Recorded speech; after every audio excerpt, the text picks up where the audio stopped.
My name is Amanda Troxler. I'm a fertility attorney. I'd like to talk a little bit about the history of gamete donation.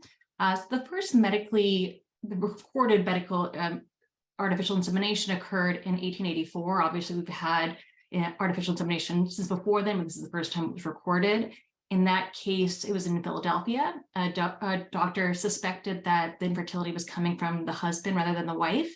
So he decided to drug the woman with chloroform, and he used a syringe to inject her with sperm from his best looking medical student. He did not tell her about the procedure.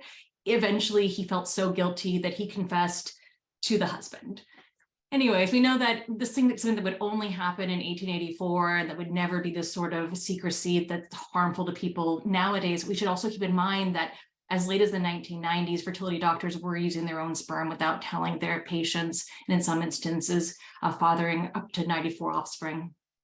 So then in 1970s, the sperm bank starts operating, and we see more cryopreserved sperm. In that case, the doctors told the patients, no one has to know, to go home, have sex, never think about it again. Certainly don't tell the child.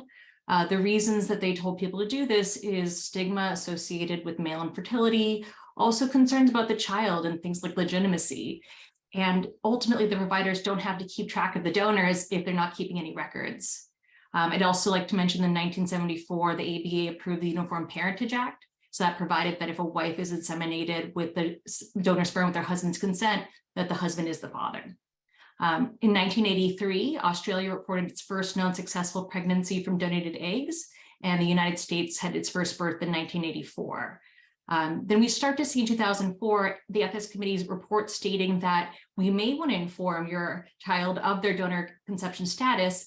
It supported the trend of open disclosure, but said it's a highly personal decision and one for the parents to make. Then we see 2008, Facebook and the social media era, which just exploded out from college towns to the general population. There's lots of information sharing. People's ideas of privacy start to shift. And then look to now, the amount of information you can find out about someone online is a lot.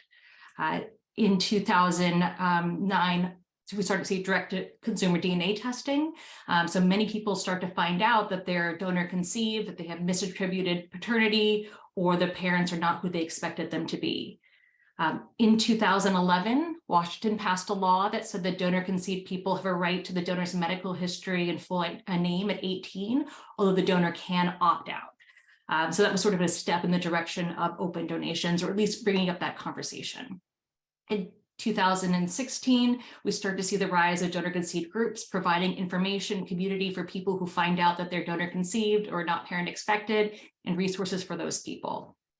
In 2022, there's a Colorado law and DCP task force that was formed. It takes effect in January 2025. The main features are that the DCP, or donor conceived people, when I say DCP, have the right to the donor's identity at 18. It caps the number of families for one specific donor. It permanently maintains medical records and regularly has an obligation to update medical information. And the minimum age of donors is raised to 21.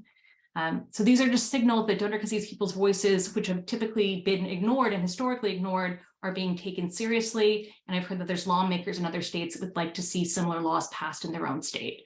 And as of 2023, over 100 million people have used direct-to-consumer DNA testing.